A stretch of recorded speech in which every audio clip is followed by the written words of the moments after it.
Hello and welcome back to another episode of the Josh Carr Show. Now, really quick, before you watch this episode, I posted a special video this week of a book review of the book Ejaculate Responsibly, a pro-abortion book, and I had a really fun time editing it and filming it, so please go check that out after this video. Today, we'll be talking about a new film that I saw yesterday, which is called Sound of Freedom. Sound of Freedom is about sex trafficking and immigration. And as we have seen the repealing of Title 42, as well as other really bad choices by the Biden administration, I found it prudent to talk about immigration today.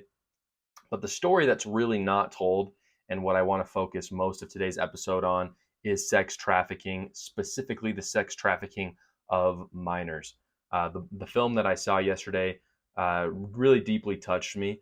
It talked about Tim Ballard. If you don't know who Tim Ballard is, he started a charity called Operation Underground Railroad, where he saves children from sex trafficking, mostly in Latin America. This story and this topic has a lot of personal significance to me, and I want to share a couple personal anecdotes with everyone today on why immigration is so important to me and my love for Latinos, especially Mexicans, which are being affected really greatly by current immigration policies.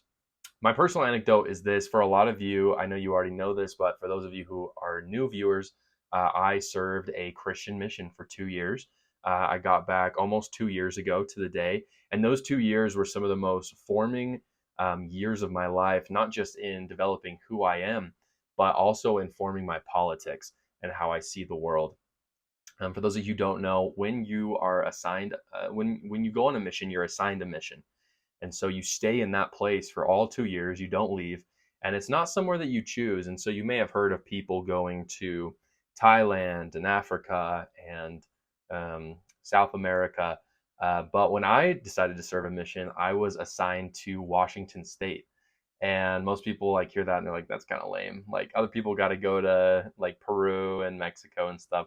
But my mission ended up becoming a very formative thing in my life and has really informed my beliefs on immigration. And I want to talk about those today. Some of what made my mission especially special was that I was assigned to go learn Spanish in Mexico City for 6 weeks, because I was assigned specifically to some rural communities in Washington that were mostly Spanish speaking. And so growing up, so my father actually served a mission as well in Mexico. And so growing up, whenever we wanted to go out of the country, we tended to go to southern Mexico where he served just because he loves that. And so learning Mexican culture and being immersed in that was always a part of my childhood. But what changed for me on my mission was that I was seeing culture in the United States. I was seeing kind of this immigrant culture, which was very different than what I had experienced visiting Yucatan and Quintana Roo with my family. After serving in the Mexico kind of training center for missionaries and learning Spanish, I went to those rural communities. Two of the cities that I served in, one was about 70% Hispanic and Spanish speaking, and then the other one was about 95%. And so these were very immersive communities, and not everyone there were illegal. There were some citizens. I would say maybe a small majority of the people there were on work visas because I was in Eastern Washington where a lot of farming is, and these people were there in the fields mostly. But there were still a large population of illegal immigrants, and I learned a lot about how they came there because they spoke pretty openly with me, knowing that I was a missionary. Um, the thing that surprised me the most is that before the border was wide open like it is now, people have always wanted to come to the United States. The United States is the greatest nation on earth. It offers the most opportunity as well as the most safety in the world. And so people want to flee, especially I can only speak from my experience. I was mostly working with Mexicans. I know this is true of a lot of countries, but I'm mostly going to speak to Mexicans. So when I say Mexican, please understand that I really do mean the nationality Mexican, and I'm not giving that as an umbrella term for all Hispanics. But I was mostly working with Mexicans, and what they told me was that essentially there was a certain price that they had to pay in order to get into the United States. And this was brokered between the cartels and the United States Border Patrol. There were certain corrupt individuals that were working with the cartels in order to traffic humans across the border. Now, some of these people were being trafficked for in sexual slavery, but a lot of these people were being trafficked across simply just so that they could live there. And what was happening was the cartel was making a lot of money off these people. What they were doing, at least when I was serving my mission about 2 years ago, the going price for crossing the border was about $10,000 a person. And so what I mean by that is that the cartel, people would approach the cartels, and the people I was working with on my mission, most of them were from Michoacan, Jalisco, and Sinaloa, which, if you're not familiar with the Sinaloa cartel, it is the largest organized crime unit in the world. And so a lot of these people knew the cartel was very much there. Michoacan is where most of the people that I met were from. And as far as I'm aware, Michoacan is basically owned and run by the Sinaloa cartel at this point. And so it's very easy to kind of get in contact with the cartel. Basically, what the cartel would offer is that these people would give them some sort of a down payment. This down payment usually was pretty low because no one has $10,000 in Mexico to cross the border. This down payment might have been $100 or $200. Then one of them would be permitted to go across the border through the cartel system.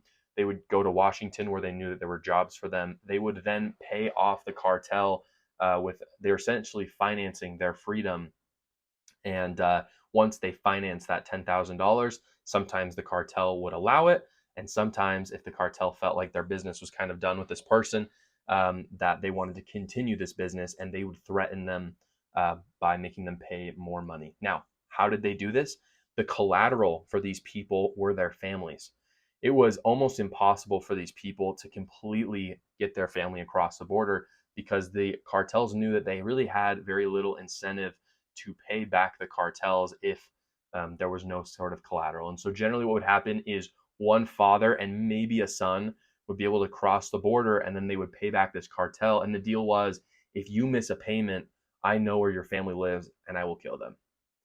That was a brutal reality for me to realize as a missionary, and it brought a lot of sorrow and a lot of stress to the people who lived there. In fact, while I lived there, Washington State passed a law that made it so that illegal immigrants could not work past 40 hours without being paid overtime like a U.S. citizen.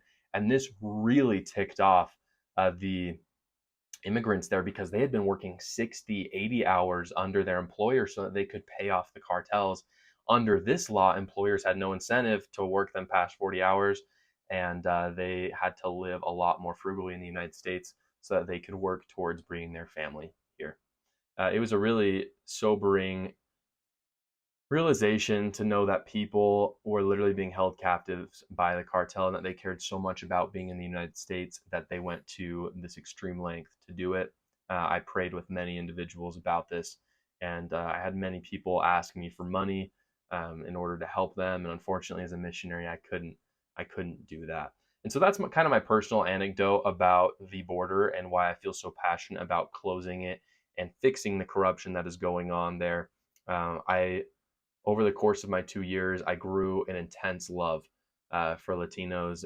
And I think a lot of that was created because of the fact that I became fluent in Spanish and was able to communicate with them and really understand where they were coming from, as well as on a faith level, sharing my faith with them, learning of their faith, and almost always talking about God in our conversations really brought us together and gave me an experience that changed me forever. And it's why I'm so passionate about what I'm going to be talking about today. The southern border, for those of you who don't know, so Title 42 for the last 38 months has been in effect. Now, recently, Title 42 is repealed, so it is no longer in effect. But essentially, what Title 42 did was it made it so that it was legal for the United States to expel immigrants that came to the border seeking asylum under COVID, essentially. So they were able to justify it because COVID was around, so they could basically expel them for national security reasons. Now, I'm not saying that the COVID argument had like any bearing at all, but Title 42 was really good for a long time because it meant that The Border Patrol would receive these immigrants, and then they could say, hey, you got to go back to Mexico, and they would. Now, unfortunately, Biden has repealed Title 42, and because of this, we've seen an incredible increase in immigration. Already, we take in 1 million legal immigrants a year. There's kind of this weird narrative from the left that we don't like take in any immigrants. There's also from a lot of moderates this idea that we need to reform immigration and that we need to take on more immigrants. And I think it's important to understand no one is calling for this. This would be the most radical immigration policy pretty much imaginable. But if we doubled the amount of immigrants we take in, so right now we take 1 million in roughly. If we took in 2 million, which no one is asking for at this point, it would not even make close to a dent for the amount of people who are seeking asylum in the United States, um, which is a harsh reality. But I think it's important to understand that there are billions of people in the world that would like to be a part of the United States. And so the question is can we should we spend the energy taking these people on, or should we spend more energy making the world a better place through a strong America?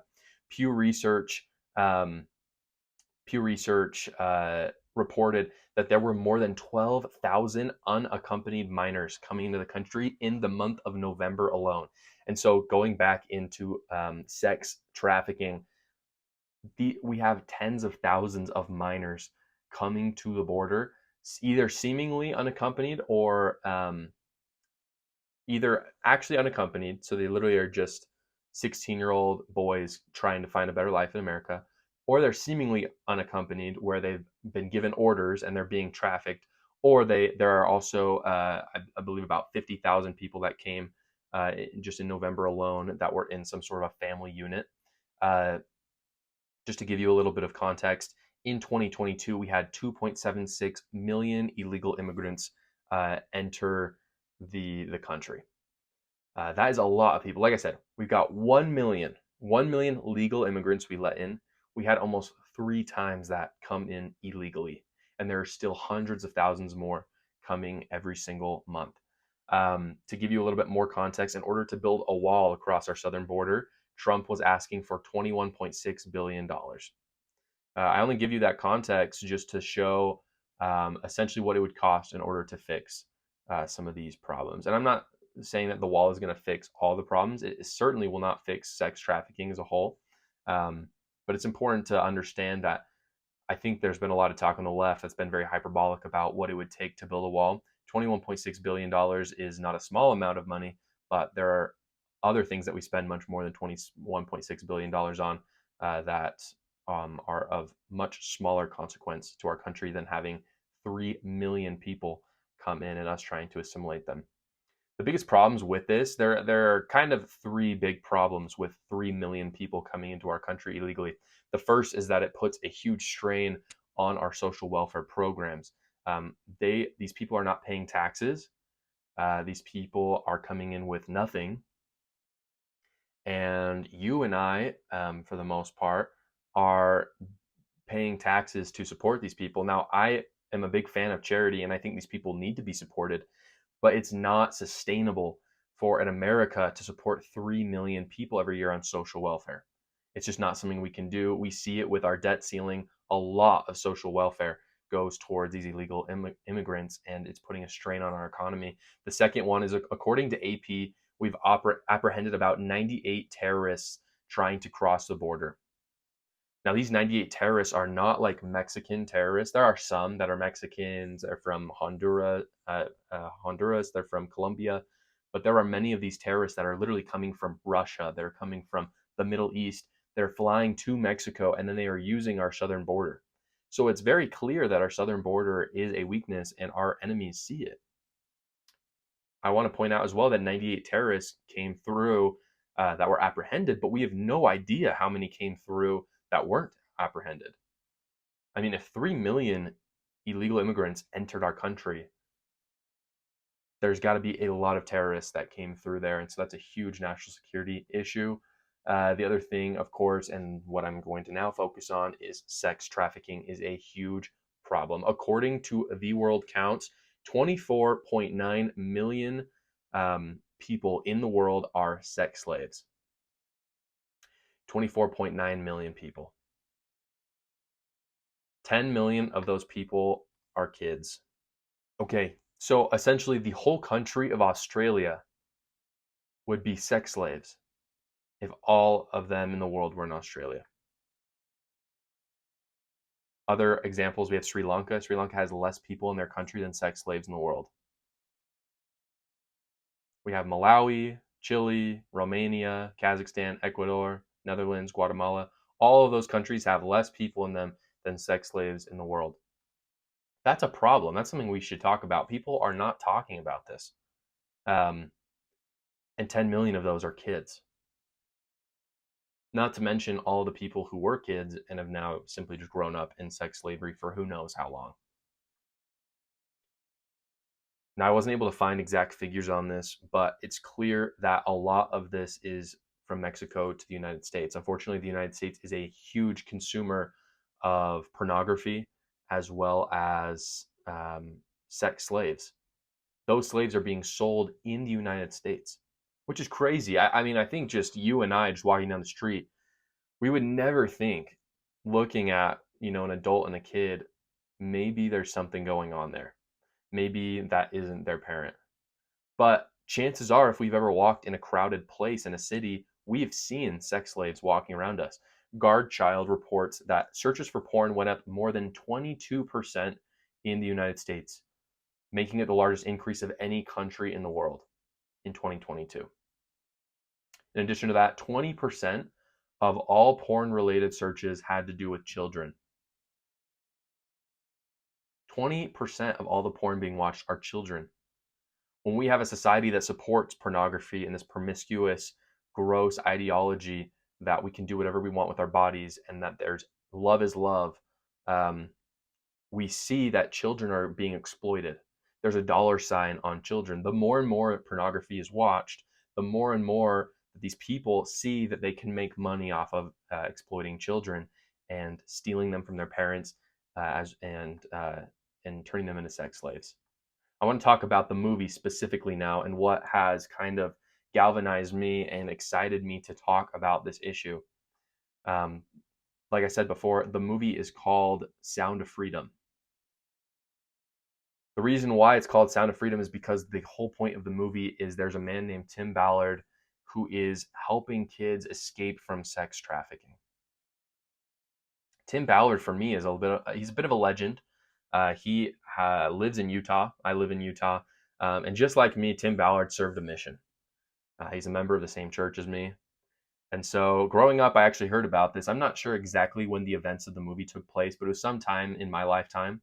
And so I've heard a lot about this. And so seeing the movie and it being kind of dramatized really showed me the amazing work he did and reminded me of what I had heard growing up about what he did. On his mission, he learned Spanish, and so he was able to utilize that a lot. All of the work that he did for Operation Underground Railroad was done in Latin American countries, at least at first. They may have expanded to other countries. But the story centralizes essentially around a brother and sister. I want to talk about the movie specifically and give kind of my review of it. The story, and I'm not going to spoil it too much. It is based on a true story. I want to do more research to see kind of what was more dramatized and what was real, but there are some instances that I've read a lot about and actually knew about before I saw the movie. And so I know that those things are legit. And they actually do have real footage of some of the things that went down. But in any case, the story essentially revolves around a brother and a sister. And these brother and sister are with their father, and a woman shows up to their house and says, hey, they live in Honduras, which, if you don't know, Honduras is one of the most dangerous Latin American countries out there. A woman comes to their house. She says, you've got beautiful children. I am an agent, essentially a modeling agent. I would love to help them get their start, help them make some money. So his father kind of reluctantly, or their father reluctantly lets them go. And he goes to pick them up at night and they're gone. And they've been taken. And very quickly, the brother and the sister get separated. And Tim Ballard essentially in the story comes across a pedophile that he busts and decides that he realizes, because he works for Homeland Security already, but he realizes he keeps busting the pedophiles and he's not actually finding the children. And so he decides to use a pedophile that he's busted in order to get children to come to the US and he ends up saving the son of this father. And through basically the plot of the movie is that he picks up clues from this boy to find his sister and return them to his father. One of the best parts of the movie is that he and this is a true story. This is the part that I knew about, that I love about Tim Ballard, is that he decides to fly to Colombia one day, and he essentially creates a team. He meets a billionaire and creates a team where they're going to make a fake sex island, essentially similar to what Jeffrey Epstein did. And they make a fake sex island, and they get everything going, and they say, hey, we're going to have a kickoff event, and we want 60 kids here to entertain people. And so he sets this up, and in coordination with the Colombian military, the military show up, they bust all the pedophiles there, and they save about 60 kids. And it's a riveting scene in the movie. It's an incredible story, and it keeps going. In that, he was hoping that in that group would be the sister of this boy, but she's not there, and so he ends up actually having to go into rebel territory in Colombia and find her in kind of this warlord's base, and it's just an incredibly suspenseful movie, a great watch. I really want everyone to be able to see it. And so I encourage everyone to look it up, and I'll talk more about that at the end. The person who stars in the movie is Jim Caviezel. If you're not sure who that is, he starred as Edmond Dantes in The Count of Monte Cristo. He was also Christ in The Passion of the Christ. And so he's involved in a lot of these Christian kind of powerful messages. And he just has a spectacular performance in this movie. I mean, he was a big name actor and he did great, but I can't tell you how many smaller actors, just the kids in the movie, some of the pedophiles in the movie, some of the law enforcement in Colombia that were helping to get the kids out. These actors were so good and so compelling. This was a top tier movie, and my understanding is that the budget was fairly low. This story has to be told in order to secure the southern border. This is why I'm so passionate about it. Unfortunately, the southern border, there's a lot of people on the left that want people who are seeking asylum to come across. And that desire is very normal, and I share that desire. I saw the quality of life improve for the people that I taught on my mission. I saw that their love for the United States and wanting to come here and start a family. But the reality is that keeping an open border is the wrong way to do this. It is promoting sex trafficking. We cannot continue to keep the border open. It is hurting kids. You hear very commonly on the left, you hear of how Trump locked kids up in cages. Obama did it too, by the way. The problem with this narrative is that there was a policy in this country that when families came across the border illegally, that they needed to be separated. And they were separated to make sure and verify that this really was the kids' parents. I'm not saying this wasn't a scary experience for the kids, but it is absolutely necessary. When people are apprehended at the border, the kids and the parents must be separated. It is the only way to verify that this is not a predator trying to traffic these kids across the border. And unfortunately, Democrats and liberals have been trying to use this to upset independents and moderates who don't understand this issue as well, and turn them against what is common sense immigration policy. We have got to protect the kids. I do want to say at the end, to close out this podcast, for those of you who are interested in watching this movie, I want you to comment down below. I want you to subscribe. If you subscribe and comment down below and say the words, I want to watch it, I will reach out to you and we will coordinate if there's a theater. So unfortunately right now it is in limited showing. I'm not sure exactly where it's showing. I know for a fact if you're in Utah, then you can see it. In other places, I'll have to look into if you can see it. But if you comment below, I want to see it, I will reach out and I will make sure that you can get a free ticket for you and anyone else that wants to go see the movie. Either I will reach out to Operation Underground Railroad and make sure that they can pay for it, or I will pay for it myself. This is a story that needs to be told. I am passionate about it. And I don't want anyone to not be able to see it just because of where they live or finances. So please reach out if you're interested in seeing it. I would love to get you hooked up with that so that you can feel that same passion and emotion that I felt last night when I saw it. Thank you so much for watching, everyone. I appreciate your support. As always, please leave a comment down below of your thoughts. Please share this video with anyone that you think might benefit from hearing the more conservative side of immigration policy, so that they can see that conservatives are not just out here. We're not here because we hate Latinos and we don't want people coming to our country. We want common sense immigration policy so that can happen the right way, so that those people can have their lives improved and not get taken over by sex traffickers and cartels.